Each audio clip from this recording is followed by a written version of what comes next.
हे हाय नमस्कार। तो आज इस वीडियो में हम लोग जो 11वीं क्लास की एनसीईआरटी है भौतिक भूगोल के मूल सिद्धांत, उसका 10वां चैप्टर हम लोग कंटिन्यू करेंगे। और इसमें ऑलरेडी हमने 3 वीडियो कवर कर लिया है, ये इसका चौथा वीडियो होगा। तो इस वीडियो में हम लोग ये जो आप टॉपिक देख रहे हो, ये सारे टॉपिक को हम कवर करेंगे। जैसे वायरासियां जो एयर मास है वो क्या होती है, उसके बाद जो वाताग्र है, फ्रंट्स है, उसको देखेंगे हम लोग। उसके बाद चक्रवात जो है उसको देखना है। ये 2 तरीके के चक्रवात यहाँ पे हम लोग देखेंगे। एक को बोलते हैं बहिरुष्णकटिबंधीय चक्रवात, इसी को हम लोग शीतोष्णकटिबंधीय चक्रवात या फिर टेम्परेट साइक्लोन भी बोलते हैं। और दूसरा है आपका ट्रॉपिकल या फिर उष्णकटिबंधीय चक्रवात। इसी का एक जो है वो सब टाइप आप देख सकते हैं, तड़ित टोर्नेडो को, वो भी हम लोग यहाँ पे कवर करेंगे। तो एक एक करके देखते हैं। सबसे पहले है वायुराशियां या फिर एयर मास। तो होती क्या है, देखो समझो इस चीज को।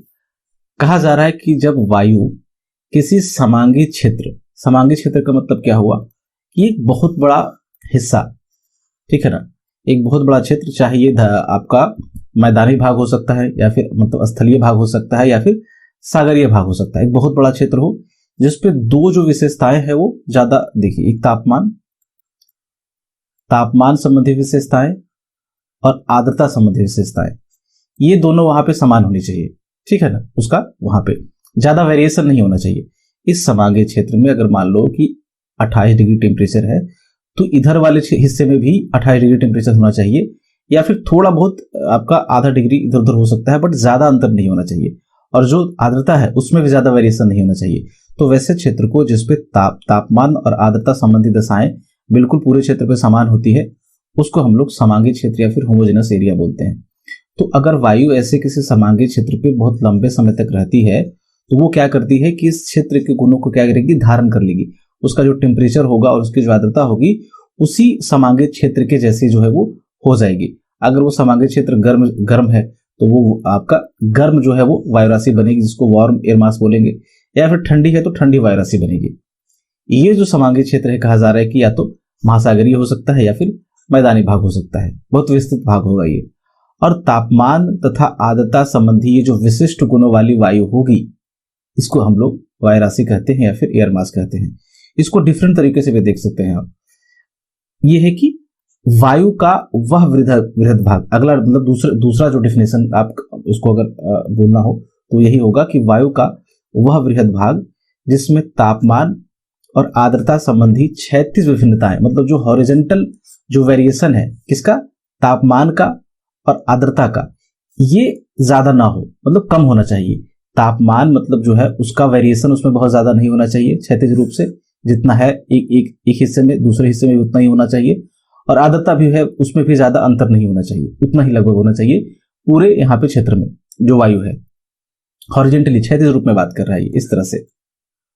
और कहा जा रहा है कि वह समांग धरातल जिसपे वायु राशियां बनती है, उसको जो है वो वायु राशियों का उद्गम क्षेत्र या फिर सोर्स रीजन बोलते हैं। जो समांग धरातल आपको बताया, चाहे वो समुद्री सतह हो चाहे वो आपका स्थलीय सतह हो, उसको हम लोग उसका सोर्स रीजन बोलते हैं। पृथ्वी पे आपके कई सारे सोर्स रीजन पाए जाते हैं, जिसको हम लोग अभी अगले स्लाइड में देखेंगे।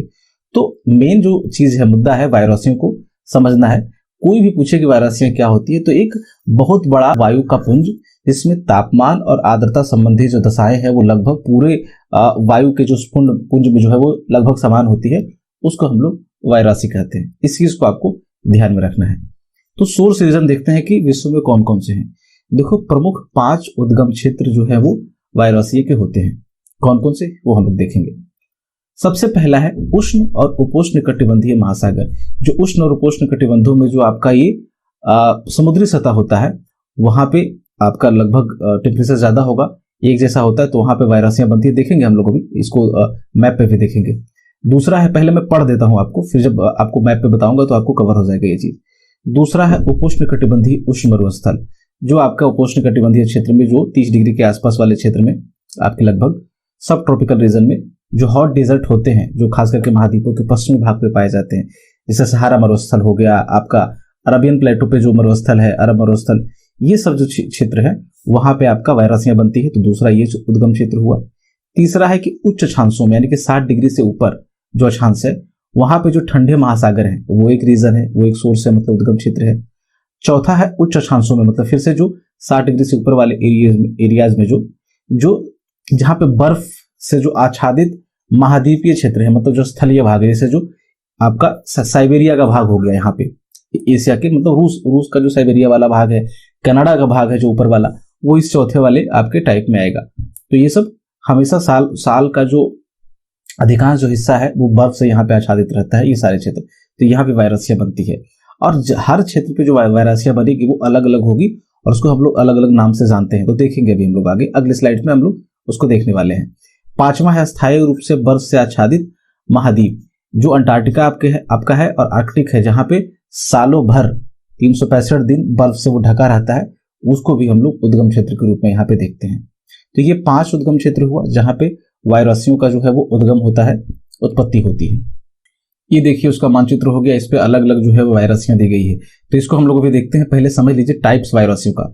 ये जो उद्गम क्षेत्र हमने देखा, वो जो 5 उद्गम क्षेत्र देखा, तो उन जो 5 उद्गम क्षेत्र में जो वायरसियां उत्पन्न होगी, उसको हम लोग मतलब वायरसियों को उद्गम क्षेत्र के आधार पे 5 भागों में बांटते हैं, ठीक है ना, उसी उद्गम क्षेत्र के आधार पे। तो पहला जो उष्णकटिबंधीय महासागरीय भागों में जो वायरसियां उत्पन्न होती है, जो फर्स्ट आपने सोर्स रीजन देखा था उद्गम क्षेत्र, उसको हम लोग बोलते हैं उष्णकटिबंधीय महासागरीय वायरस। इसको एमटी से डिनोट करते हैं, एमटी से, मैरीटाइम ट्रॉपिकल बोलते हैं। अब देखो इसको तस्वीर में हम लोग देखते हैं। देखिए उष्णकटिबंधीय महासागरों में एमटी से हम लोग डिनोट किया था। ये देखो उष्णकटिबंधीय महासागर है, यहाँ पे ये है। फिर इधर आ जाओ आप, यहाँ पे है, ये अटलांटिक हो गया, ये प्रशांत महासागर है। फिर यहाँ पे प्रशांत महासागर में है।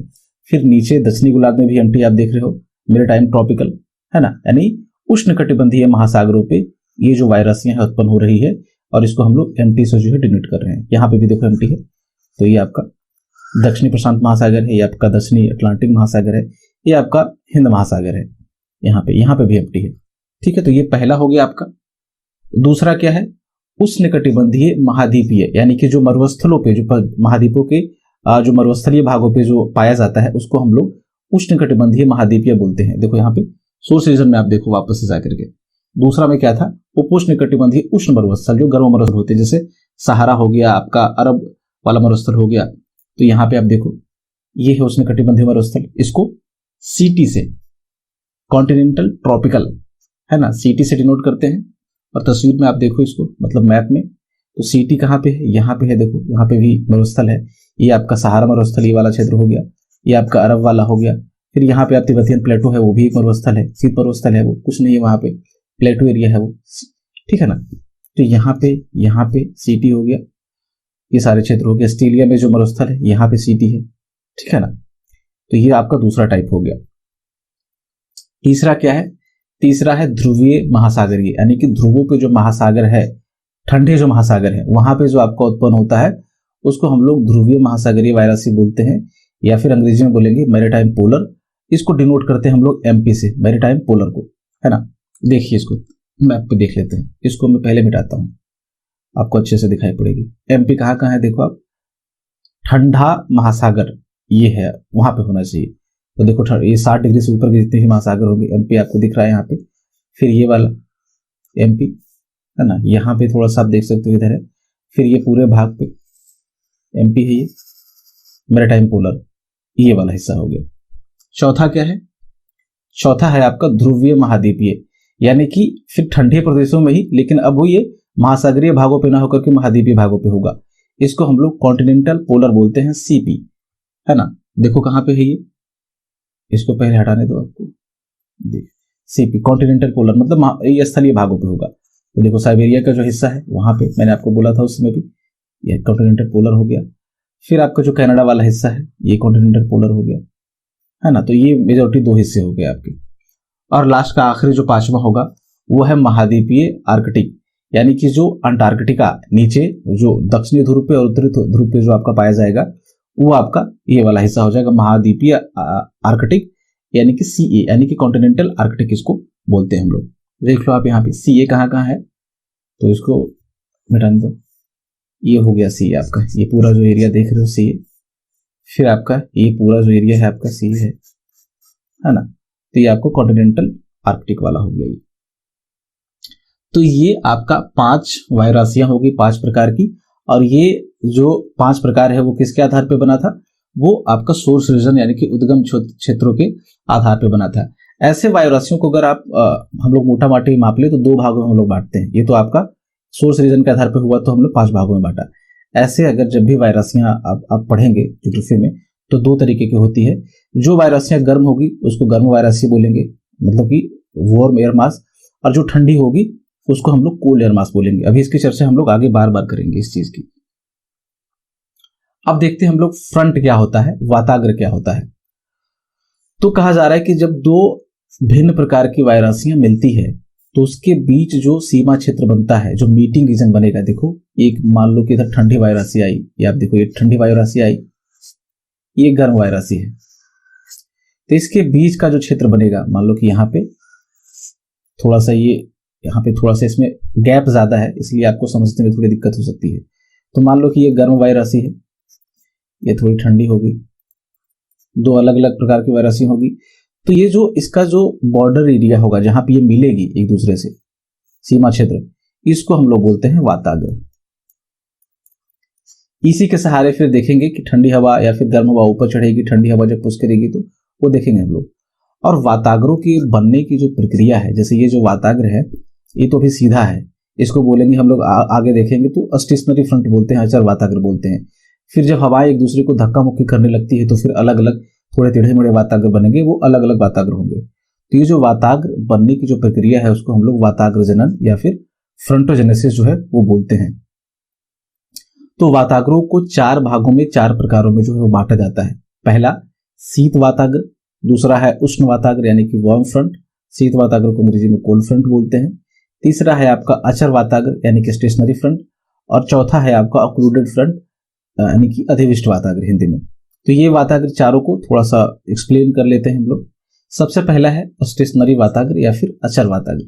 देखो मैंने आपको बताया कि जब ये इधर से एक वायुराशि आई, यहाँ पे इधर से एक वायुराशि आई, एक गर्म होगी, ये ठंडी होगी। अभी क्या है कि ये दोनों एक दूसरे के मतलब कि सामने सामने खड़ी है, अभी मिली नहीं है एक दूसरे से, धक्का मुक्की भी कुछ हुआ नहीं है ना, बिल्कुल एक दूसरे को देख रही है, समझो इस तरह से। तो यहाँ पे जो आपका सीमा क्षेत्र बनता है, ये जो रीजन बनता है, यहाँ पे बिल्कुल दोनों, यहाँ पे क्या होगा कि स्थिर होगा वायरासी, ना ये इधर आएगी ना ये इधर आएगी, है ना। तो इस कारण से जो यहाँ पे वाताग्र बनेगा उसको हम लोग स्टेशनरी फ्रंट बोलते हैं, अचर वाताग्र बोलते हैं, मतलब कि इसमें कोई भी मूवमेंट या कोई भी गति नहीं होती। वही कहा जा रहा है कि जब वाताग्र स्थिर हो जाए तो इसे अचर वाताग्र या फिर स्टेशनरी फ्रंट कहा जाता है। यानी कि ऐसे वाताग्र में कोई भी वायु ऊपर जो है वो नहीं उठती। कैसे ऊपर नहीं उठती है वो अगले वाताग्र में आपको मैं दिखा दूंगा। इसको जो डिनोट करते हैं, है ना, इसको इस तरह से देखो, ये जो आपका ट्रायंगल है उसको उससे डिनोट करते हैं हम लोग कोल्ड एयर को। जो आपका कोल्ड जो फ्रंट होगा उसको इससे दिखाते हैं, और जो वार्म फ्रंट होता है मतलब उष्ण वाताग्र होता है उसको इससे दिखाते हैं, रेड वाला जो आप गोल देख रहे हो।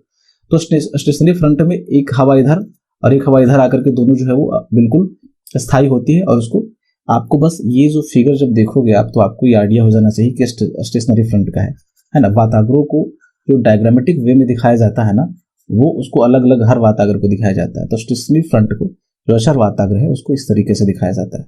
बाकी वाताग्र को भी हम देखेंगे अभी। अगला है शीत वाताग्र, कोल्ड फ्रंट। जब देखो, या तो ये जो दोनों हवा आएगी, जब एक दूसरे के एरिया में ये दोनों घुसने की कोशिश करेगी तब यहाँ पे या तो शीत वाताग्र बनेगा या तो उष्ण वाताग्र बनेगा। ये डिपेंड करेगा कि कौन सी हवा एक्टिव है। समझो, अगर ठंडी जो वायरासी है वो अगर एक्टिव है तो वो क्या करेगी कि गर्म हवा को धकेल करके ऊपर लेके जाएगी। देखो, गर्म हवा को धकेलो या गर्म हवा ठंडी हवा को धकेलने की कोशिश करे, दोनों ही स्थिति में ये गर्म हवा ही ऊपर उठ जाएगी क्योंकि हल्की होती है ना, समझो। बट गर्म ये शीत वाताग्र और ये आपका उष्ण वाताग्र, बस इस बात पे अंतर होगा कि कौन सी हवा वहां पे एक्टिव हो रही है। अगर ठंडी हवा यहाँ पे एक्टिव है, देखो यहाँ पे डायरेक्शन ऑफ फ्रंट क्या है, इधर से जा रही है, मतलब ठंडी हवा घुस रही है इसके इलाके में, तो इसके कारण जो यहाँ पे वाताग्र बनेगा उसको हम लोग कोल्ड फ्रंट बोलते हैं, शीत वाताग्र बोलते हैं। वही कह रहा है कि जब शीतल व भारी वायु आक्रामक रूप से उष्ण वायरासियों को ऊपर ढकेलती है तो इससे जो संपर्क क्षेत्र विकसित होता है दोनों वायरासियों का, उसको हम लोग शीत वाताग्र या फिर कोल्ड फ्रंट बोलते हैं। डायग्रामेटिक वे में जो है वो कोल्ड फ्रंट को इस तरह से दिखाते हैं, है ना, इस तरह से ट्रायंगल की तरह। आगे बढ़ते हैं। अगला है उष्ण वाताग्र या फिर आपका वार्म फ्रंट। जब यहाँ पे अगर गर्म हवा ठंडी हवा के ऊपर या फिर इसको पुश करे, ठंडी हवा को पुश करे, तो पुश करने के क्रम में ये खुद ऊपर उठ जाएगी। यहाँ पे मैंने बताया कि दोनों स्थिति में चाहे ठंडी हवा गर्म हवा को पुश करे तो भी गर्म हवा ऊपर उठेगी, या गर्म हवा उसको ऊपर पुश करने की कोशिश करे ठंडी को, तो भी वो खुद पुश करने के क्रम में ऊपर उठ जाएगी। तो डायरेक्शन ऑफ फ्रंट आप देखो कि ये ऐसे है, मतलब गर्म हवा एक्टिव है, इसीलिए जो अब यहाँ पे वाताग्र बनेगा उसको हम लोग बोलेंगे उष्ण वाताग्र। कहा जा रहा है कि यदि गर्म वायुराशियां आक्रामक रूप से ठंडी वायुराशियों के ऊपर चढ़ती है तो इस संपर्क क्षेत्र को हम लोग उष्ण वाताग्र या फिर वार्म फ्रंट जो है वो बोलते हैं। और उष्ण वाताग्र को इस तरह से जो है वो डायग्राम का जो होता है वो इस तरह से दिखाया जाता है। आगे बढ़ते हैं हम लोग। अगला है अधिविष्ट वाताग्र या फिर ऑक्लूडेड फ्रंट। अधिविष्ट वाताग्र बनता कैसे है समझो इस चीज को। सपोज करो मैं फ्रंट देखो खुद से बनाता हूं। चलो ये इस तरह से मान लो कि इधर से ठंडी हवा आ रही है यहाँ पे, तो आपका कोल्ड फ्रंट बनेगा, शीत वाताग्र इस तरह से होगा। और यहाँ पे गर्म हवा है, इधर आपका ठंडी हवा है, शीत हवा है, ठीक है ना। शीत फ्रंट कोल्ड फ्रंट बनेगा, यहाँ पे गर्म हवा है, ठीक है, वार्म। तो यहाँ पे आपका वार्म फ्रंट बनेगा, उष्ण वाताग्र। यहाँ पे आपका गर्म हवा इसको पुश करेगी इस तरह से, और ठंडी हवा इधर से आ रही है, तो यहाँ पे ये आपका कोल्ड फ्रंट बन रहा है। दोनों ही परिस्थितियों में क्या होता है कि मैंने आपको बताया था कि गर्म हवा ऊपर उठेगी। धीरे धीरे ये गर्म हवा पूरी तरह से ऊपर उठ करके ये जो मिल जाएगा दोनों एक दूसरे में, है ना, इस तरह से आपका इधर ऐसे हो जाएगा और ये बीच में ऐसे भी हो जाएगा। देखो ये ऑक्लूडेड फ्रंट, मतलब कि जब गर्म हवा पूरी तरह से ऊपर उठा दी जाए तो यहाँ पे नीचे ठंडी हवाएं बचती है। सिर्फ इतना समझो कि जब गर्म हवा को पूरी तरह से धरातल से ऊपर उठा दिया जाए तो वहां पे जो वाताग्र बनता है लास्ट में अंतिम रूप से, उसको हम लोग अधिविष्ट वाताग्र बोलते हैं। ये चक्र जब मैं आपको अभी शीतोष्ण चक्रवात पढ़ाऊंगा जो वाताग्रों के सहारे ही निर्मित होती है, तो उसमें आप देखोगे कैसे ये लास्ट में जब ऑक्लूडेड फ्रंट बनता है तो चक्रवात की ये मतलब डिनोट करता है कि चक्रवात अब खत्म हो रही है, ठीक है ना। चक्रवात जब कमजोर होता है, क्षीण होता है, तो उस समय ये फ्रंट बनता है। सब अवस्थाएं हैं जो फ्रंट आपको मैंने बताए हैं, ठीक है। तो ऑक्लूडेड फ्रंट को आपको इस तरह से डिनोट किया जाता है। आप इस चीज को ध्यान रखना, दोनों चीजें एक ही तरफ होगी। यहाँ पे देखो ये है। तो हमने चारों प्रकार के वाताग्रों को देखा, और ये जो वाताग्र होते हैं ये मध्य अक्षांशों में होते हैं, 60 डिग्री के आसपास जो एरिया होते हैं वहां पे होते हैं। क्यों? क्योंकि वहां पे मैंने आपको पिछले लेक्चर में बताया था, ये जो वायुमंडल का परिसंचरण आपको पढ़ा रहा था, वहां पे बताया था कि जो 60 डिग्री जो अक्षांश है दोनों इलाकों में, मतलब उत्तरी गोलार्ध में और दक्षिणी गोलार्ध में भी, तो इधर ध्रुवों से ठंडी हवा आती है, और यहाँ पे 30 डिग्री से, क्योंकि यहाँ पे निम्न वायुदाब होता है, आपको याद होगा वो क्लास वाला, और यहाँ पे होता है उच्च वायुदाब, ठीक है ना। तो सब पोलर हाई बोलते हैं इसको, अधो ध्रुवीय निम्न वायुदाब, और यहाँ पे बोलते हैं उपोष्ण कटिबंधीय उच्च वायुदाब। तो उच्च वायुदाब से निम्न वायुदाब की तरफ यहाँ से चलेगी, और ध्रुवों की तरफ भी यहाँ पे उच्च वायुदाब होता है, हाई प्रेशर होता है, तो यहाँ से हवा इधर चलती है।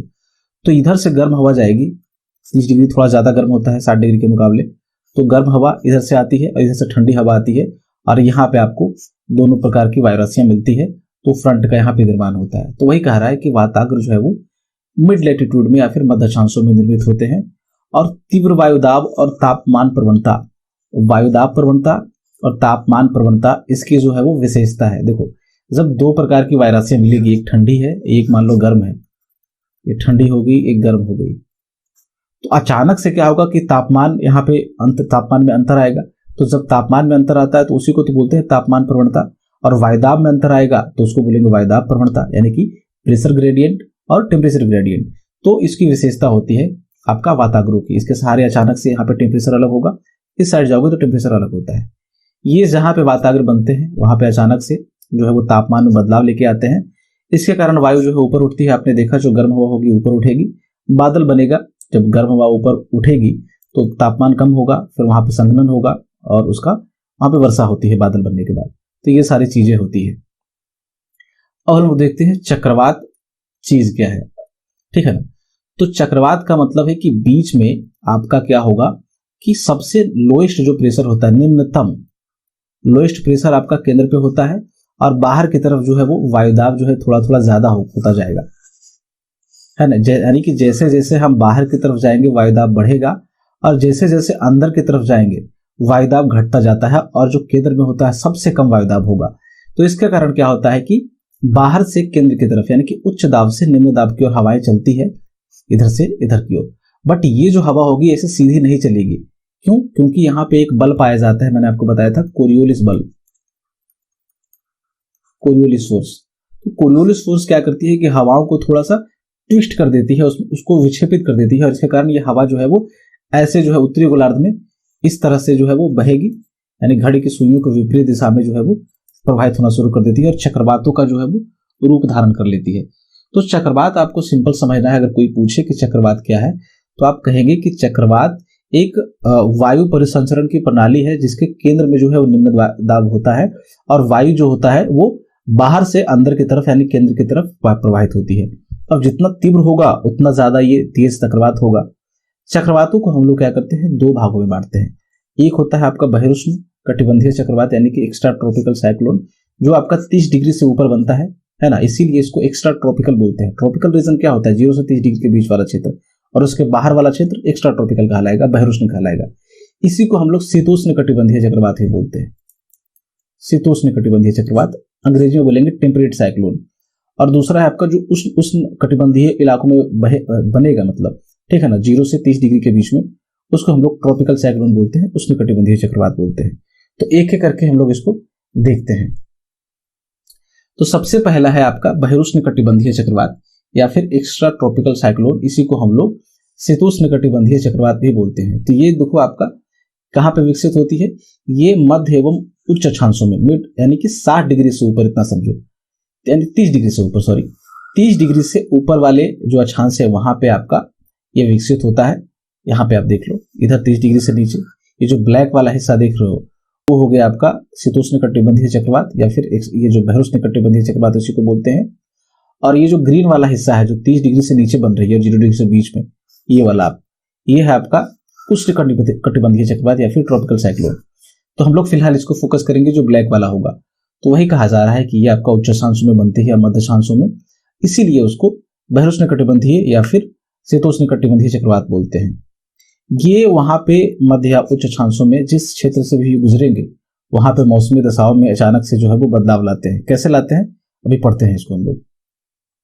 फ्रंट के सहारे वो लाएंगे धीरे धीरे, वातावरण जब बनेगा तो कहा जा रहा है यही चीज कि बहिरुष्ण कटिबंधीय ये जो चक्रवात होगा वो विकसित होता है वाताग्रों के सहारे, और ये आमतौर पर ध्रुवीय इलाकों में होता है। यहाँ पे देखो ध्रुवों की तरफ से ठंडी हवा आती है और इधर से गर्म हवा जाती है उष्ण कटिबंधीय क्षेत्रों से। ये जो मीटिंग रीजन होता है वहां पे आपका वाताग्र बनेगा, है ना। देखो यहाँ पे पोलर फ्रंट बनता है, क्यों? क्योंकि ध्रुवों की तरफ से ठंडी हवा इधर से आ रही है और इधर से आपका गर्म हवा आ रही है, और यहाँ पे आपका फ्रंट बन रहा है ये, ठीक है ना।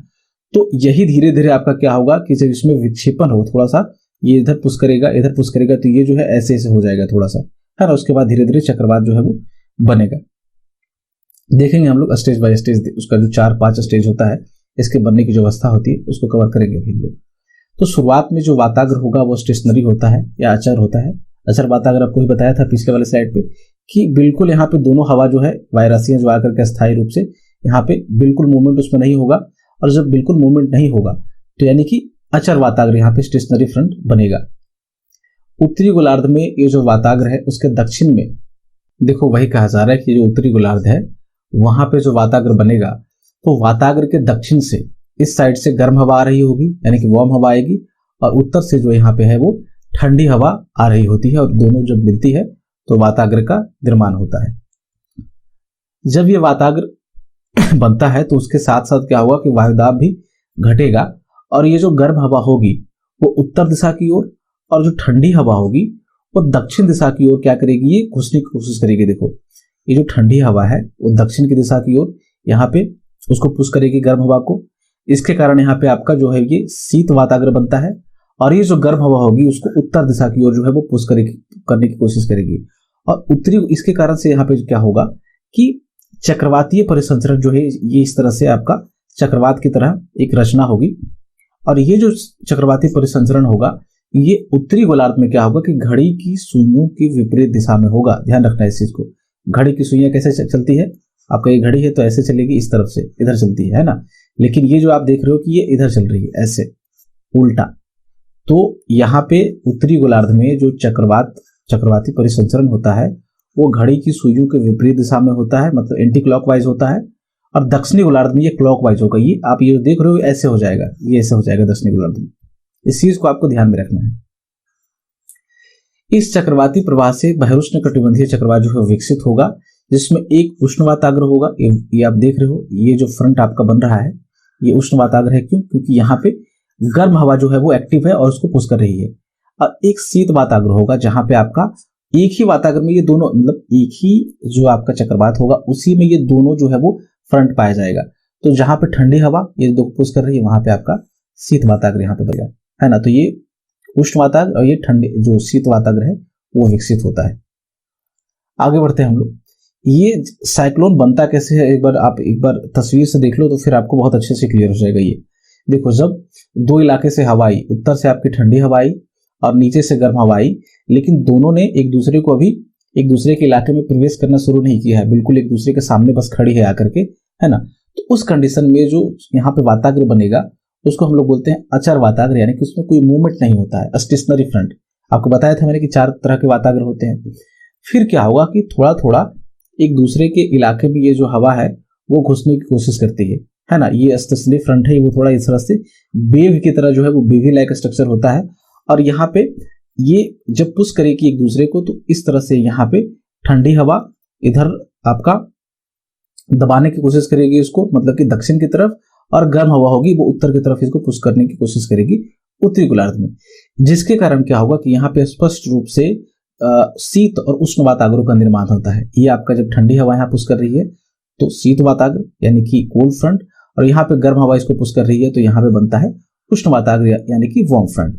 अब दोनों परिस्थितियों में मैंने आपको बताया था कि चाहे उष्ण वाताग्र बने, यानी कि चाहे तो गर्म हवा एक्टिव हो, या फिर शीत वाताग्र बने यानी कि ठंडी हवा एक्टिव हो, दोनों परिस्थितियों में क्या होगा, ये जो गर्म हवा होती है वही ऊपर उठती है और धीरे धीरे ये पूरी तरह से गर्म हवा ऊपर उठ करके यहाँ पे अधिविष्ट वाताग्र जो है वो बनता है, ऑक्लूडेड फ्रंट बनता है, ठीक है ना। तो यहाँ पे बिल्कुल जो है वो गर्म हवा धरातल से ऊपर उठा दी जाएगी और नीचे जो है बिल्कुल ठंडी हवा फिर बसती है, तो ऑक्लूडेड फ्रंट बोलता है, मतलब कि बनता है वो, है ना।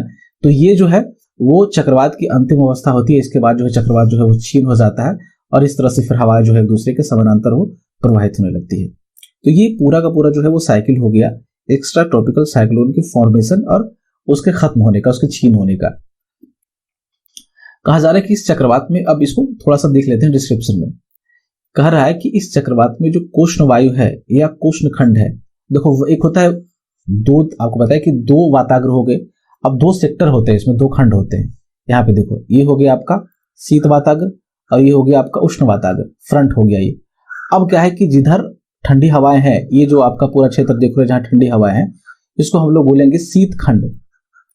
ये जो आप शीत खंड देख रहे हो कोल्ड सेक्टर बोलेंगे इसको, और यहाँ पे जो गर्म हवाएं हैं इसको बोलेंगे हम लोग कोष्ण खंड यानी कि वार्म सेक्टर। ठीक है, क्लियर हो गया ये दोनों कॉन्सेप्ट, वाताग्र क्लियर हो गया आपको, है ना। फिर क्या कर रहा है कि जो कोष्ण वायु होगी वो आक्रामक रूप से ठंडी वायु के ऊपर चढ़ेगी। ये जो कोष्ण वायु है, जो वार्म सेक्टर है, वो ये ठंडी वायु के ऊपर चढ़ती रहेगी और उष्ण वाताग्र के पहले भाग में जो है वो स्तरीय मेघ जो है वो दिखाई देंगे और वर्षा होगी। यानी कि जब आपका उष्ण वाताग्र, जहां पे उष्ण वाताग्र होगा वहां पे स्तरीय मेघ जो है वो बनता है, स्टेटस क्लाउड बनता है ना। क्लाउड जब हम लोग डिटेल में देखेंगे तो आपको ये सब टाइप जो है वो क्लियर होगा कि स्तरीय मेघ क्या होते हैं, कपासी मेघ क्या होते हैं, है ना। इसको देखेंगे हम लोग। फिलहाल इतना समझ लो कि जब यहाँ पे गर्म हवा जब ठंडी हवा को पुश कर रही होगी तो ये ऊपर चढ़ेगी इस तरह से, और यहाँ पे आपका स्तरीय मेघ जो है वो बनता है। आपको ये बस सभी ध्यान में रखना है। और शीत वाताग्र के सहारे कुछ और बनेगा, फिर देखेंगे हम लोग।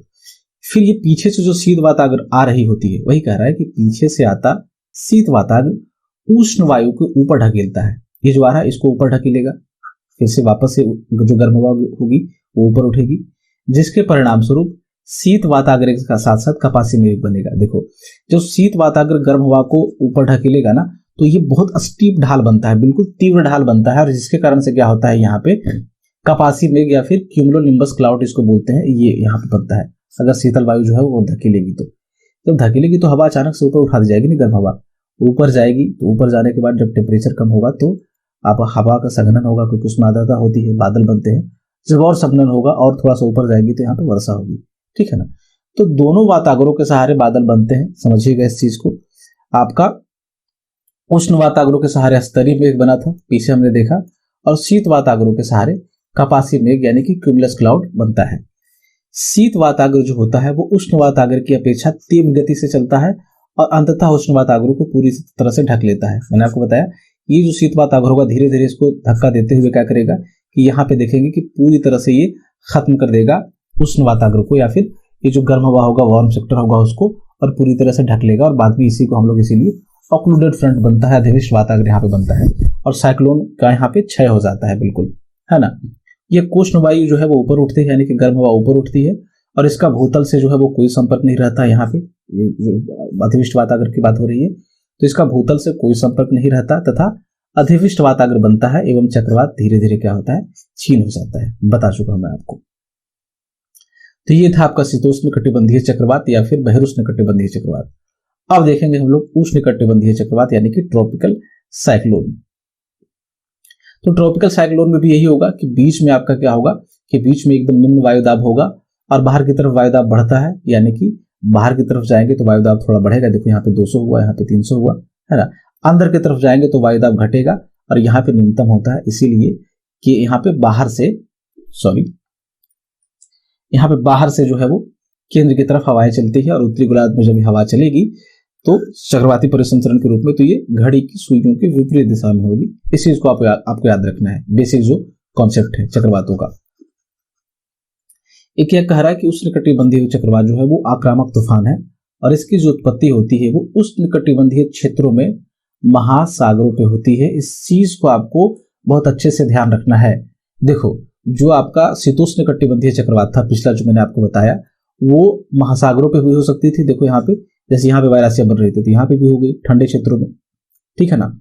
और आपका महाद्वीपों भी हो रही थी, ठीक, साइबेरिया के आसपास वाले जो क्षेत्र थे या फिर कनाडा के ऊपर वाले क्षेत्र से यहाँ पे बन रही थी। जहां भी वायरासिया बनेगी वहां पे ये डेवलप हो सकती है। बट ये जो इसके साथ कंडीशन क्या है कि ये सिर्फ और सिर्फ महासागरीय भागों पे ही उत्पन्न होती है। आपका जो ट्रॉपिकल साइक्लोन होता है क्यों होता है, जब हम कंडीशन देखेंगे तो उसमें आपको ये समझ में आ जाएगा फिर चीजें। और यहाँ पे जब महासागरों पे बनेगा, जहां पे भी, चाहे ये महासागर आपके अटलांटिक महासागर हो गए, चाहे प्रशांत महासागर हो गया, चाहे हिंद महासागर में होगा, बनने के बाद क्या होगा कि ये धीरे धीरे स्थल की तरफ यानी जो स्थलीय भाग है उधर की ओर जो है वो मूव करना शुरू करता है। और यहाँ पे स्थलीय भागों में क्या करेगा कि यहाँ पे तूफान लाता है। यहाँ पे अगर बहुत ज्यादा तीव्र तूफान हुआ तो विनाश भी होता है, यहाँ पे वर्षा होती है तटीय क्षेत्रों में, और ये आपका आपदा वगैरह भी यहाँ पे आ सकता है। ठीक है, तो डिपेंड करता है कि कितना मजबूत जो है वो चक्रवात है। जैसे आप भारत में सुनते हो मीडिया में कि उड़ीसा के आसपास जो हमेशा उड़ीसा, गुजरात, ये सब जो है वो ये उष्णकटिबंधीय चक्रवात से जो है प्रभावित क्षेत्र है। ये जो आप ये कलर रीजन देख रहे हो ये सब उष्णकटिबंधीय चक्रवात वाले क्षेत्र हैं। देखो ये पे ये आपका पूरा देखिए दक्षिणी गोलार्ध में, उत्तरी गोलार्ध में, दोनों तरफ ये बनते हैं। आगे बढ़ते हैं हम लोग। फिर कह रहा है देखो कि ये चक्रवात जो है वो विध्वंसक प्राकृतिक आपदाओं में से एक है क्योंकि वो विनाशकारी तूफान होते हैं। हिंद महासागर में इसको देखो अलग अलग महासागरों में उष्णकटिबंधीय चक्रवात को अलग अलग नाम दिया गया है। हिंद महासागर में इसको चक्रवात यानी कि साइक्लोन बोलते हैं। अटलांटिक महासागर में, ये जो अटलांटिक महासागर आप देख रहे हो यहाँ पे, ये क्या प्रॉब्लम हो जा रही है बार बार, ये जो अटलांटिक महासागर है यहाँ पे इसको हम लोग हरिकेन बोलते हैं, है ना। पश्चिमी प्रशांत महासागर और दक्षिणी चीन सागर जो है यानी कि यहाँ वाला एरिया हो गया, इसको हम लोग वहां पे टाइफून बोलते हैं। और ऑस्ट्रेलिया के पास यहाँ पे विली विली बोलते हैं, विली विली। तो चार नाम, हिंद महासागर में चक्रवात बोला जाएगा उष्णकटिबंधीय चक्रवातों को, अटलांटिक में हरिकेन बोलेंगे, प्रशांत महासागर और चीन चाइना के पास जो दक्षिणी चीन सागर है वहां पे टाइफून, और ऑस्ट्रेलिया के पास विली विली इसको बोलते हैं। तो अब कहा जा रहा है कि ये जो उष्णकटिबंधीय चक्रवात है वो सिर्फ और सिर्फ महासागरों में ही उत्पन्न होंगे और विकसित होंगे यहाँ पे। और ये तभी विकसित हो सकते हैं जब ये जो 5 कंडीशन आपको जो दिया गया है, ये 5 शर्तें पूरी हो। ये 5 शर्त पूरी हो जाएगी तभी उष्णकटिबंधीय चक्रवात आएगा। अगर शर्तें इसकी मान ली गई तो कौन कौन से शर्तें हैं, कौन कौन सी कंडीशन है, हम लोग देखते हैं। सबसे पहला कंडीशन क्या है कि एक वृहद समुद्री सतह होनी चाहिए, बहुत बड़ा समुद्री सतह हो जहां का तापमान कम से कम 27 डिग्री तो हो ही, इससे ज्यादा हो, मतलब उसका तापमान, उस सरफेस का जो समुद्री सतह है उसका तापमान 27 डिग्री से ज्यादा हो। ये पहला कंडीशन हुआ, समुद्री सतह और तापमान 27 डिग्री सेल्सियस से ज्यादा। दूसरा है कि वहां पे कोरियोलिस बल की उपस्थिति हो। इसीलिए कहा जा रहा है, मैंने आपको पिछले लेक्चर्स में बताया था कि जो 0 डिग्री होता है, जो वायुदाब और पवन ने पढ़ाया था और कोरियोलिस बल की डिटेल में चर्चा की थी, उसमें आपको बताया था कि 0 डिग्री पे उष्णकटिबंधीय चक्रवात नहीं बनते, भले ही महासागर पे क्यों ना हो, चाहे वो 27 डिग्री सेल्सियस से ज्यादा तापमान हो तब भी नहीं बनते। क्यों? क्योंकि 0 डिग्री पे कोरियोलिस बल क्या होता है? शून्य होता है ना। तो यहाँ पे कोरियोलिस बल की उपस्थिति होनी चाहिए। तो जैसे ही हम लोग थोड़ा 10 डिग्री के ऊपर जाते हैं, 5 से 10 डिग्री के ऊपर, यहाँ पे तो कोरियोलिस बल वहां पे थोड़ा थोड़ा आपका उपस्थित होता है और यहाँ पे चक्रवातों की वहां पे आपका निर्माण होगा। तो दूसरा कंडीशन वही है कि कोरियोलिस बल वहां पे उपस्थित हो। तीसरा है कि ऊर्ध्वाधर पवनों की गति में जो है वो अंतर बहुत कम होना चाहिए। ये जो पवनों की जो ऊर्ध्वाधर गति है उसमें जो वेरिएशन है, ठीक है, वो काफी स्मॉल होना चाहिए, काफी कम होना चाहिए। जो वर्टिकल विंड स्पीड होगी बहुत ज्यादा उसमें नहीं होना चाहिए गति। चौथा है कि कमजोर निम्न दाब क्षेत्र हो या फिर निम्न स्तर का चक्रवाती परिसंचरण होना चाहिए।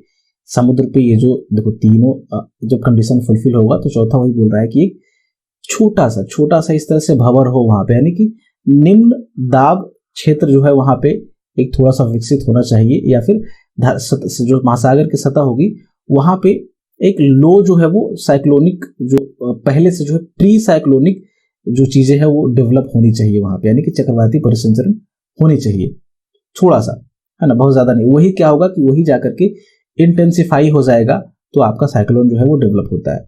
पांचवा कह रहा है कि समुद्री तल पर, है ना, ऊपरी अपसरण यानी कि अपर डाइवर्जेंस जो है वो सी लेवल के ऊपर होना चाहिए। ये जो मैंने आपको बताया था पिछले लेक्चर्स में कि देखो नीचे अगर निम्न वायुदाब होता है यहाँ पे, यानी कि लो प्रेशर हुआ, हवा ऊपर उठी, तो ऊपर क्या होता है आपका, ऊपर यहाँ पे अपसरण हो रहा होता है वायु का। अपसरण का मतलब एक दूसरे से दूर जाना, और अभिसरण का मतलब होता है एक दूसरे के नजदीक आना। तो जहां पे अभिसरण होगा वहां पे वायु जो है वो ऊपर उठती है, और यहाँ पे जहां पे अभिसरण होता है वहां पे वायु एक दूसरे से दूर जाती है।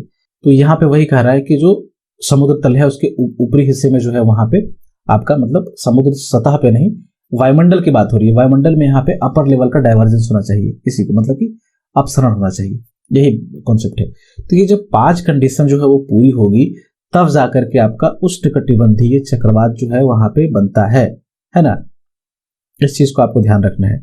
इसीलिए आपका शीतोष्ण कटिबंधीय क्षेत्रों में नहीं बनेगा, मतलब 30 डिग्री से बहुत ज्यादा ऊपर जो है ये चक्रवात नहीं बनते हैं। क्यों? क्योंकि वहां पे ये जो 27 डिग्री वाला कंडीशन है कि वहां से ज्यादा होना चाहिए तापमान, ये नहीं होता है। इसमें आगे क्या कह रहा है कि चक्रवातों को और अधिक विध्वंसक करने वाली जो ऊर्जा है वो कहां से प्राप्त होती है? वो ऊर्जा प्राप्त होती है यही समंदर से, जो आपका वहां पे 27 डिग्री टेम्परेचर होता है, तो यहाँ पे संघनन की प्रक्रिया होगी, हवा ऊपर उठेगी, है ना।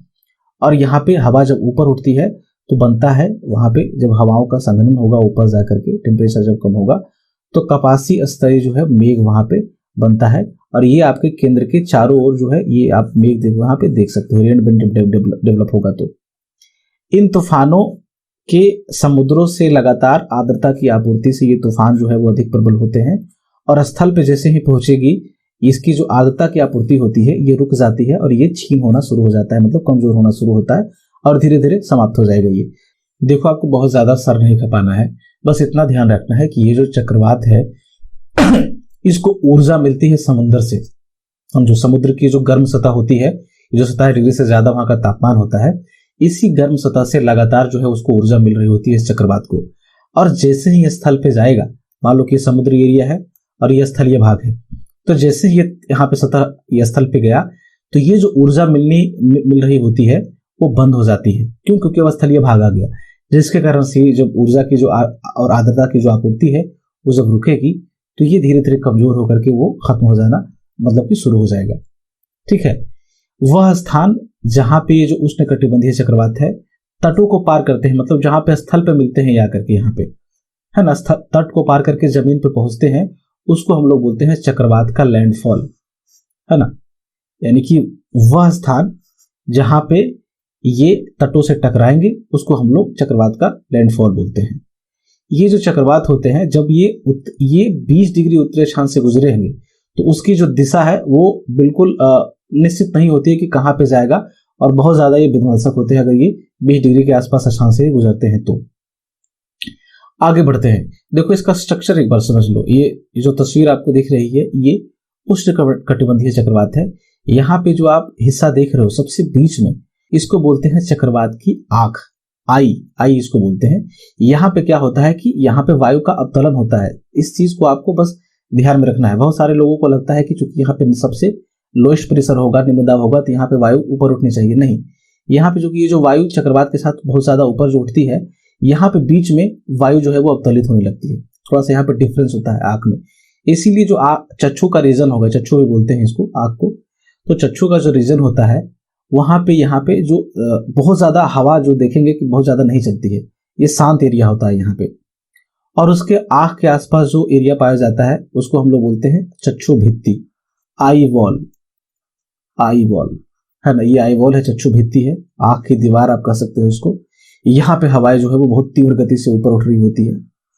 यहाँ पे देखो, और यही हवा जब ऊपर उठेगी ना, तो ये जब ठंडी होगी तो यहाँ पे क्या होता है कि धीरे धीरे ये नीचे बैठना शुरू हो जाता है आई रीजन में। उसके बाद यहाँ पे देखो, जब हवाएं ऊपर उठती है तो आसपास जो है वो जब आर्द्रता वाली हवा ऊपर जाएगी तो संघनित होकर के यहाँ पे बादल बनेंगे और यहाँ पे रेन बैंड जो है वो विकसित होता है। क्लियर है ये चीज? तो बस इतना आपको ध्यान रखना है। तो वही कहा जा रहा है कि एक विकसित उष्णकटिबंधीय चक्रवात की विशेषता क्या है कि इसके केंद्र के चारों ओर एक प्रबल सर्पिल यानी कि स्पाइरल जो है वो पवनों का संचरण जो है हो रहा होता है। ये जो स्पाइरल आप देख रहे हो, इसको मिटाने दो।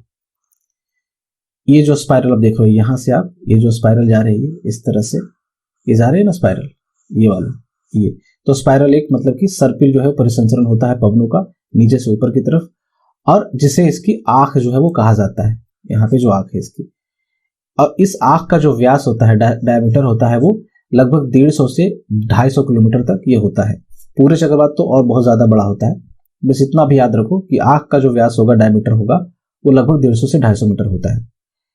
तो ये जो आंख का क्षेत्र होता है, अक्षों का क्षेत्र होता है, ये शांत होता है। क्यों? क्योंकि यहाँ पे एक्चुअल में जो है वो आपका वायु अवतलित होता है। तो आमतौर पे ये उच्च दाब वाला क्षेत्र कह सकते हो आप। कई जगह पे आपको उच्च दाब ये आपको देखने को मिलेगा, बट ये समझो कि जहां पे भी वायु का अवतलन होगा, कंफ्यूज नहीं करना है, वायु का चूंकि अवतलन हो रहा है आपके सहारे आई वाले रीजन में, तो यहाँ पे शांत होगा, हवा जो है वो स्थिर होगी, यहाँ पे बिल्कुल तूफानी नहीं होगी। लेकिन जो अक्षुभित्ति होती है वहां पे हवा जो है तूफानी होती है, आई के जो आसपास के क्षेत्र होते हैं। वही कहा जा रहा है कि अक्षु के चारों तरफ अक्षुभित्ति होती है, आई वॉल होती है, आई वॉल रीजन, ठीक है, जहां वायु का प्रबल और वृत्ताकार रूप में जो है वो आरोहण होता है, ऊपर की ओर ये चढ़ती है। और ये जो ऊपर जो चढ़ रही है ये कहां तक पहुंचती है? क्षोभ सीमा की ऊंचाई तक पहुंचती है। देखो, क्षोभ मंडल की जो ऊपरी सीमा है उसको हम लोग क्षोभ सीमा या फिर अंग्रेजी में ट्रोपोपॉज बोलते हैं। तो ये आमतौर पे ये विषुवतीय रेखाओं में, विषुवतीय रेखीय क्षेत्रों में लगभग 18 किलोमीटर के आसपास तक पाई जाती है, और ध्रुवीय क्षेत्रों में जो है वो 8 किलोमीटर तक पाई जाती है। इस चीज को आपको ध्यान रखना है। ये जब हमने क्षोभ मंडल ये सब देखा था हमने, तो उसमें कवर किया हुआ है पहले, इसके पिछले वाले लेक्चर्स में, ठीक है। तो ये क्षोभ सीमा तक की ऊंचाई तक पहुंचेगा, और इस क्षेत्र में ये जो अक्षुभित्ति वाले क्षेत्र है, ये वाला जो क्षेत्र हो गया, ये दोनों, इसमें जो वायु का जो अधिकतम वेग होता है, मैक्सिमम जो वेलोसिटी होती है, वो लगभग 250 किलोमीटर प्रति घंटा। समझो कितना तेज होगा। तो यहाँ जो भी क्षेत्र आएगा तो उसका क्या हालत होगा आप समझो, है ना, क्योंकि बहुत तीव्र गति से हवा चल रही होती है। हालांकि ये तो अभी समुद्र पे है, थोड़ा सा कम जो होता है जब ये आपका तटीय इलाकों में आती है, बट फिर भी वहां पे बहुत तीव्र होता है ये। तो टकराएगा तो वहां पे बहुत तीव्र गति से जो है वो आपदा लाती है। इन चक्रवातों में क्या होगा? मूसलाधार वर्षा होती है, और चक्रवात की आग से जो है वो रेन बैंड जो है विकसित होते हैं। जो रेन बैंड आप देख रहे हो ये विकसित होगा, और यहाँ पे कपासी वर्षा बादलों का यानी कि क्यूमुलस क्लाउड का जो है वो निर्माण होता है ना, कपासी मेघ का जो है वो निर्माण होता है, और ये पंक्तियां जो है बाहर की ओर विस्थापित होती है। रेन बैंड के बारे में बात हो रही है। सिंपल ये समझो कि ये जब गर्म हवा ऊपर उठेगी तो वो संघनन होगा, उसका तापमान ऊपर कम होती जाएगी इसके कारण से, और यहाँ पे रेन बैंड विकसित होंगे, बादल बनेगा, वर्षा होगी इसके साथ में, चक्रवातों के साथ में। तो जहां जहां जाएगी ये वर्षा वगैरह भी लाएगी। इसीलिए जब आप देखते होगे कि टीवी वगैरह पे कि जब भी उड़ीसा के आसपास या फिर गुजरात के आसपास चक्रवात टकराता है, तो उसके बाद उड़ीसा के बाद जो आपका झारखंड है, फिर बिहार है और यूपी है, उधर भी वर्षा होती है। ये वर्षा धीरे धीरे घटती जाती है जैसे जैसे हम लोग स्थल की ओर जाते हैं, तो है ना, क्यों? क्योंकि वो क्षीण होता जाता है, धीरे धीरे कमजोर पड़ता जाता है, लेकिन वर्षा होती है वहां पे। ये जो उष्णकटिबंधीय चक्रवात है, इसका जो व्यास होता है, अब पूरे उष्णकटिबंधीय चक्रवात की बात हो रही है, तो उसका जो व्यास है, ये जो बंगाल की खाड़ी, अरब सागर और हिंद महासागर में कितना होता है? ये लगभग 600 से 1200 किलोमीटर के बीच होता है। और ये जो परिसंचरण प्रणाली है वो जो गति करती है, जो बढ़ रही है आपका समुद्र से ये स्थल की ओर, वो जो गति होती है लगभग 300 से 500 किलोमीटर प्रतिदिन की रफ्तार से लगभग ये बढ़ती है। ये चक्रवात जो तूफान है ये तरंग उत्पन्न करते हैं, यानी समुद्र में वेव उत्पन्न करते हैं और तटीय निम्न इलाकों के जल को जल प्लावित कर देते हैं। मतलब बहुत ऊंची ऊंची यहाँ पे लहरें उठती है तटीय भागों में और वहां पे तटीय इलाकों में इसके कारण बाढ़ भी आ जाती है। ठीक है, इस चीज को याद रखना है। और जैसे ही यह स्थल पे पहुंचेगा, है ना, तूफान ये, तो यहाँ ये कमजोर होना शुरू करेगा। क्यों? क्योंकि ऊर्जा का जो आपूर्ति थी, ये जो आपका समुद्री सतह से मिल रहा था गर्म सतह से, वो अचानक से कट ऑफ हो जाता है और धीरे धीरे ये कमजोर होने लगता है। अब हम लोग थोड़ा सा दोनों चक्रवात यहाँ पे कवर हो गया है। अब थोड़ा सा डिफरेंस क्या है उष्णकटिबंधीय चक्रवात और आपका एक्स्ट्रा ट्रॉपिकल साइक्लोन में, यानी कि भर उष्णकटिबंधीय चक्रवात में। ठीक है, तो एक तरफ आपका इधर ये भर उष्णकटिबंधीय चक्रवात या फिर शीतोष्णकटिबंधीय चक्रवात है और इधर है आपका उष्णकटिबंधीय चक्रवात। तो ये जो शीतोष्णकटिबंधीय चक्रवात होता है इधर वाला, वो वाताग्रों के कारण बनता है ना। इसमें वाताग्र प्रणालियां होती है, जबकि उष्णकटिबंधीय चक्रवात में ऐसा कुछ वाताग्र वगैरह नहीं होता। ये पहला अंतर तो ये हो गया। दूसरा है कि इसकी जो उत्पत्ति है शीतोष्णकटिबंधीय चक्रवातों की, ये जल पे भी हो सकती है, जलीय भागों पे भी और स्थलीय भागों पे भी हो सकती है ना, क्योंकि वाताग्र दोनों इलाकों पे बन सकता है। लेकिन ये जो उष्णकटिबंधीय चक्रवात है ये केवल समुद्रों में ही आपका उत्पन्न होगा और जैसे ही स्थलीय भाग की ओर पहुंचता है तो ये खत्म हो जाता है। ये आपका अंतर हुआ। दूसरा आगे कह रहा है कि ये जो बहिरुष्णकटिबंधीय चक्रवात है ये उष्णकटिबंधीय चक्रवातों की अपेक्षा ज्यादा विस्तृत होता है, ज्यादा बड़े एरिया में जो है फैला होता है, जबकि ये जो उष्णकटिबंधीय चक्रवात है वो थोड़ा इसके मुकाबले कम इलाके पे फैला होता है, ये है ना। फिर कहा जा रहा है कि जो बहिरुष्णकटिबंधीय चक्रवात है वो पश्चिम से पूर्व दिशा की ओर चलती है। आप ये देखो कि 30 डिग्री से ऊपर चलेगी, 30 डिग्री अक्षांशों से ऊपर ये आपका डेवलप होता है जो आपका शीतोष्णकटिबंधीय चक्रवात है। तो मैंने आपको जो पिछला वीडियो बताया था वायुमंडल का सामान्य परिसंचरण, वहां आपको बताया था कि इसके ऊपर जो पाई जाती है वो पछुआ हवा पवने पाई जाती है, पछुआ हवा। इसीलिए इसकी जो दिशा होगी वो पश्चिम से पूर्व जो है वो होगी। और यहाँ पे चूंकि ये 0 से 30 डिग्री के बीच में डेवलप होता है उष्णकटिबंधीय चक्रवात, तो यहाँ पे पूर्वी हवाएं चलती हैं, जो व्यापारिक हवाएं ट्रेड विंड था, इसीलिए ये पूर्व से पश्चिम की दिशा की ओर चलेगा। ध्यान रखना है इसको। जो शीतोष्णकटिबंधीय चक्रवात होता है वो पश्चिम से पूर्व दिशा में चलेगी और उष्णकटिबंधीय चक्रवात पूर्व से पश्चिम दिशा की ओर चलते हैं। ध्यान रखना है इसको। उष्णकटिबंधीय चक्रवातों में जो है वो हवाओं का जो वेग होता है वो बहुत ज्यादा होता है। ये आपका शीतोष्णकटिबंधीय चक्रवातों के मुकाबले देखा हमने कि लगभग 250 किलोमीटर प्रति घंटा की रफ्तार से ये बहती है। आगे बढ़ते हैं हम लोग। तो अगला टॉपिक है तड़ित झंझा और टोर्नेडो। ये बिल्कुल उसी जैसे जो उष्णकटिबंधीय चक्रवात था वही कॉन्सेप्ट है, बट ये क्या होता है कि बिल्कुल सीमित क्षेत्रफल में होता है। यह स्थानीय तूफान है, यानी कि बहुत बड़े क्षेत्रफल पे ये नहीं होता, इसीलिए यहाँ पे कम क्षेत्रफल पे सीमित होते हैं, लेकिन वायलेंट होता है ये, है ना, और कम समय के लिए भी ये बनता है। तो इसको दो भागों में हम लोग देखेंगे, तड़ित झंझा के रूप में और टोर्नेडो के रूप में। सबसे पहले हम लोग देखेंगे तड़ित झंझा क्या होता है। थंडर स्टॉर्म बोलते हैं इसको अंग्रेजी में। तो उष्ण और आर्द्र, यानी कि जब तापमान बहुत ज्यादा हो और आर्द्रता बहुत ज्यादा हो, तो वैसे दिनों में क्या होता है कि हवा प्रबल रूप से ऊपर उठती है। प्रबल संवहन का मतलब क्या होता है कि जब हवा ऊपर उठती है उदग्र गति से, उदर मतलब दिशा में, तो उसको हवाओं का संवहन कहा जाता है। तो बहुत ज्यादा जब ये आर्द्रता और यहाँ पे तापमान होगा, तो जब यहाँ पे प्रबल संवहन होगा, है ना, तो उसके कारण से ये तड़ित झंझा जो है वो उत्पन्न होता है। क्यों होता है? क्योंकि जब ये बहुत ज्यादा ऊंचाई तक जाएगी, क्योंकि इसमें आर्द्रता बहुत ज्यादा है और गर्मी गर्म बहुत ज्यादा है, तो बहुत ऊंचाई तक यहाँ पे जाएगी। और इसके कारण क्या होता है कि ये देखो नीचे से लेकर के ऊपर लगभग क्षोभ मंडल तक ये आपका यहाँ पे बादल बनता है। ठीक है, ये आपका इसके कारण से क्यूमुलोनिम्बस क्लाउड इसको बोलते हैं, कपासवर्षी मेघ हिंदी में बोलते हैं। ये सबसे डेंजरस बादल होता है, इसमें बिजली चमक ये सब आप जो चीजें देखते हो ये इसी में होता है। तो यहाँ पे कह रहा है कि तड़ित झंझा एक पूर्ण विकसित कपासवर्षी मेघ है ना। जो तड़ित झंझा होती है वो एक्चुअल में ये क्यूमुलोनिम्बस क्लाउड है, जिसमें जो गरज और बिजली के साथ जो है वो वर्षा होती है। ये दोनों चीजें वहां पे उत्पन्न होती है। ठीक है, तो तड़ित झंझा क्या है? एक तरह का क्लाउड है।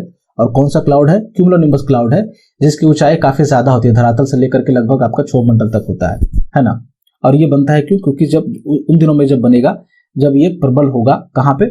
आर्द्रता और आपका तापमान बहुत ज्यादा होगा। तो बहुत ज्यादा रिपीट कर दिया मैंने। आगे बढ़ते हैं। आगे कह रहा है कि चूंकि देखो बहुत ज्यादा ऊंचाई तक ही चली जाती है ना, तो ये बहुत ज्यादा ऊंचाई तक जाने के कारण यहाँ पे तापमान जो है वो 0 से नीचे होता है, शून्य माइनस में होता है। तो वही कह रहा है कि जब बादल ये अधिक ऊंचाई तक चले जाते हैं तो तापमान वहां पे क्या होता है, शून्य से नीचे होता है। और जिसके कारण ये जो यहाँ पे संघनन जो होगा, ये बादल जो बनेंगे और जो वर्षा होने की कोशिश करेगी, ये जम जाएगा। यहाँ पे जो है वो बर्फ के रूप में, बर्फ के टुकड़ों के रूप में यहाँ पे जम जाता है। और जब ये नीचे गिरता है तो इसको हम लोग ओलावृष्टि बोलते हैं, हेलियोस्टॉर्म बोलते हैं। तो इसके कारण से जो है तड़ी झंझा जब वहां पे होगा तो बर्फबारी या फिर ओलावृष्टि भी होती है। और जब अगर इसमें आर्द्रता नहीं है, अगर आर्द्रता हुई तो ये तो बादल बना, इस तरह से ओलावृष्टि भी हो सकती है और वर्षा तो होगी होगी, है ना। लेकिन जब आर्द्रता कम हो तो ये जो सिर्फ धूल भरी जो है वो आंधियां लाते हैं। आगे बढ़ते हैं हम लोग। तड़ी झंझा की जो विशेषता है वो है उष्ण वायु का प्रबल उर्ध्व प्रवाह है। मैंने आपको पिछली स्लाइड में बताया कि बहुत तीव्र गति से जो वो ऊपर की तरफ वायु चढ़ेगी, वो उसकी विशेषता होती है, जिसके कारण बादलों का आकार बढ़ता है और ये अधिक ऊंचाई तक पहुंच जाते हैं। एक मिनट, वही चीज को बार बार रिपीट किया जा रहा है, ठीक है ना। तीव्र समान होगा तो बहुत ऊंचे तक जाएगा और बहुत ऊंचाई तक जो है बादल बनता है। इसके कारण जो है वर्षण होता है, वर्षण में आपका वर्षा भी आता है, वर्षण में आपका ओलावृष्टि भी आता है। ये सब चीजें वर्षण का हिस्सा है, ये हम लोग ऑलरेडी देख चुके हैं बहुत पहले पिछले चैप्टर्स में। उसके बाद क्या होता है, जब ये ठंडा होगा यहाँ पे, तो उसके बाद नीचे की तरफ जो हवाओं की जो दिशा है वो नीचे की तरफ होगी और धीरे धीरे ये ठंडी वायु यहाँ पे उतरना शुरू करती है और वर्षा लाती है। इस पे ज्यादा फोकस नहीं करना आपको, है ना। जब ठंडी होगी तो वायु तो नीचे तो आएगी ही वो। अगला है टोर्नेडो। टोर्नेडो क्या होता है उसको हम लोग देख लेते हैं। वो इसी तरह का होता है, ये भी बिल्कुल बहुत कम क्षेत्रफल पे होता है, लेकिन ये काफी जो है यहाँ पे जो लो प्रेशर होगा बहुत ज्यादा इंटेंस होता है, बहुत ज्यादा आक्रामक होता है ये। और इसके कारण क्या होता है कि ये हाथी के सूंड की तरह जो है यहाँ पे सर्पिल अवरोहण होता है हवाओं का, मतलब यहाँ पे हवाएं जो है वो ऊपर उठती है ना। इसके केंद्र में अत्यंत कम वायुदाब होता है और ये व्यापक रूप से भयंकर विनाशकारी होते हैं और इस परिघटना को टोर्नेडो बोलते हैं। ये अमेरिका वगैरह में काफी ज्यादा आता है, जो उत्तर अमेरिका है। और यहाँ पे जब टोर्नेडो के प्रभाव में जो चीजें आती हैं, वहां पे अगर कार वार हुआ, घर हुआ, तो सबको ये जो है वो उड़ा ले जाता है, इतना तीव्र गति से ये, मतलब यहाँ पे इतना निम्न वायुदाब होता है। आपने वैक्यूम क्लीनर देखा है ना, कितना वो हर चीज को खींच लेता है, उसी तरीके से एक तरह से ये यहाँ पे इतना कम यहाँ पे वायुदाब है कि हर चीज को क्या करेगा, वो खींच लेगा। बहुत विनाशकारी होता है ये। जहां पे आता है वो आप कभी देखना, यूट्यूब वगैरह पे जाकर के देखना इसको, तो ज्यादा समझ में आएगा आपको। ये जो है सामान्यतः मध्य अक्षांशों में, मतलब कि 30 डिग्री से ऊपर वाला क्षेत्र है, वहां पे ये जो है वो उत्पन्न होता है। और समुद्र पे भी अगर टोर्नेडो, ये देखो जल, ये आपका स्थल पे भी हो सकता है और समुद्र पे भी हो सकता है। तो समुद्र पे जब टोर्नेडो यहाँ पे डेवलप होता है तो उसको जल स्तंभ बोलते हैं, वाटर स्पॉट्स बोलते हैं यहाँ पे, ठीक है। ये लग रहा है इस तरह से कि स्तंभ की तरह ही आपको दिखाई पड़ रहा होगा। तो ये था आज का लेक्चर, आई होप आपको समझ में आया होगा। अगर कोई चीजें ना समझ में आई हो, कोई आपकी क्वेरी हो, तो नीचे कमेंट पे हमें लिख के बताएं। फिलहाल इस वीडियो को देखने के लिए आपका बहुत बहुत शुक्रिया। Thanks for watching.